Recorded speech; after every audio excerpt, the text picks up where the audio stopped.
आजचा व्हिडिओ बनवण्यासाठी खरं तर खूप उशीर झालेला आहे. बघता बघता बाळ 5 महिन्याचं झालं. दिवस कसे निघून जातात ते कळत नाही. त्यामुळे आज वेळ काढून हा व्हिडिओ बनवत आहे. सगळ्या गरोदर स्त्रियांना हे जाणून घेण्याची इच्छा असते, आपल्या पोटामध्ये मुलगा आहे की मुलगी.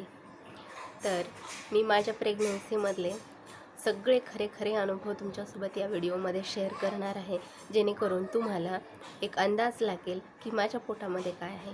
तसं तर आपल्यासाठी मुलगा आणि मुलगी दोन्ही एकसारखेच असतात, दोन्ही आपलेच असतात. फक्त शेवटी हे हवं, जे काही होईल ते खूप चांगल्या पद्धतीने व्हावं, डिलिव्हरी चांगली व्हावी आणि मुलंही खूप छान जन्माला यावं. माझं नाव आहे कोमल आणि माझ्या चॅनलमध्ये तुम्हा सर्वांचं खूप मनापासून स्वागत आहे. आणि तुम्ही सर्वजण खूप चांगले असाल अशी आशा करते. बिलकुल वेळ वाया न घालवता व्हिडिओला सुरुवात करूया. मध्येच काही मुद्दे सुटू नयेत, त्यामुळे मी सुरुवातीच्या महिन्यापासून 9व्या महिन्यापर्यंत पूर्ण गोष्टी एकामागे एक कशा माझ्यासोबत घडल्या ते सांगते. लक्ष ठेवते की व्हिडिओ जास्त लांबही होणार नाही. तर तिचा महिना जो असतो तो आपल्याला माहीत नसतं. एक 6 आठवडे जवळपास निघून जातात तेव्हा आपण चेक करतो. 1.5 महिना ऑलमोस्ट झालेला असतो.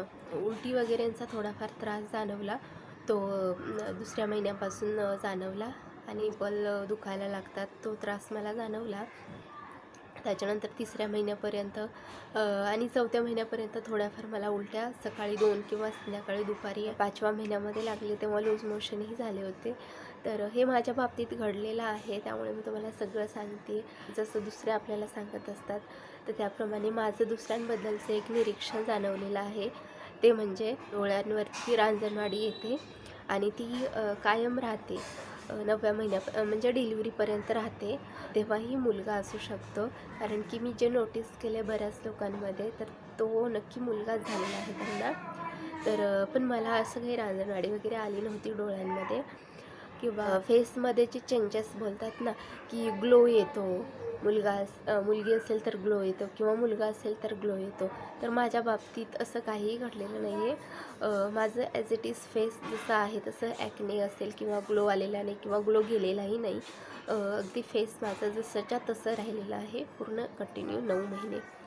आणि त्यानंतर 6व्या महिन्यापासून मी व्यवस्थित जेवण करायला लागली होती. पोटाचा आकार जो आहे तो 6व्या महिन्यापर्यंत माझं पोट बिलकुल दिसत नव्हतं. 6व्या महिन्यामध्ये थोडं दिसायला चालू झालं. 7व्या महिन्यामध्ये हे मला बघून असं वाटत नव्हतं की मी प्रेग्नंट असेल. असं आपण लूज कपड्यांमध्ये मॅक्सी वगैरे घालतो तेव्हा. 8व्या महिन्यापासून माझं पोट बऱ्यापैकी चांगलं दिसायला लागलं होतं. तर मी तुम्हाला फोटोही टाकेल इकडे, तुम्ही बघून घ्या 8व्या महिन्यामध्ये माझं पोट कसं दिसत होतं. तर बेबी बंप बोलतात ना, खालच्या बाजूला झुकलेलं किंवा वरती. तर मुलगी असेल तर तुमचं पोट पूर्ण गच्च अगदी कमरेपर्यंत भरलेलं असतं असं बोलतात. मुलगा असेल तर समोरून असतं.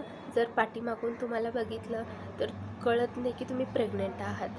तर हे बोललं जातं दोन्हींमध्ये. त्याच्यानंतर म्हणजे तर क्रेव्हिंग्सच्या बाबतीमध्ये असं म्हणतात की मुलगी असेल तर गोड खायला मन होतं आणि मुलगा असेल तर तिखट किंवा चटपटीत खावंसं वाटतं. तर माझ्या बाबतीत हे टोटल वेगळं आहे. मला पूर्ण प्रेग्नेन्सी फक्त गोड आणि गोडच खावंसं वाटत होतं. मे महिना चाललेला होता तेव्हाचा आंबा, कैरी वगैरे मला खायचं मन व्हायचं, आंबाड्याची भाजी असेल किंवा काय. पण तरीसुद्धा माझं जे गोड आहे ते सुरुवातीपासून शेवटपर्यंत राहिलं. मला गोड खायला खूप आहे. थकवा वगैरे जाणवणं हे सुरुवातीलाच होतं 2-3 सुरुवातीच्या महिन्यांमध्ये. त्याच्यानंतर बाकी काहीच नव्हतं. तर हा होता माझा थोडक्यात मुलाच्या बाबतीतला माझा स्वतःचा एक्सपिरियन्स. या गोष्टी मला तुमच्यासोबत शेअर करायच्या होत्या, तर मी हे खूप गडबडीत सांगितलेलं आहे.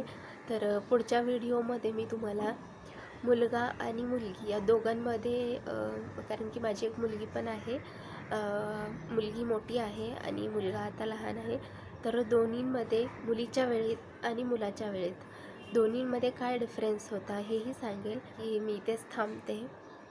तुम्हाला व्हिडिओ कसा वाटला ते मला कमेंट करून सांगा. तुमचे काही प्रश्न असतील तर तेही विचारा आणि व्हिडिओला लाईक करा आणि माझ्या चॅनलला सबस्क्राईब करा.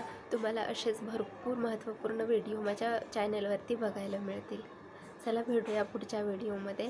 तोपर्यंत बाय.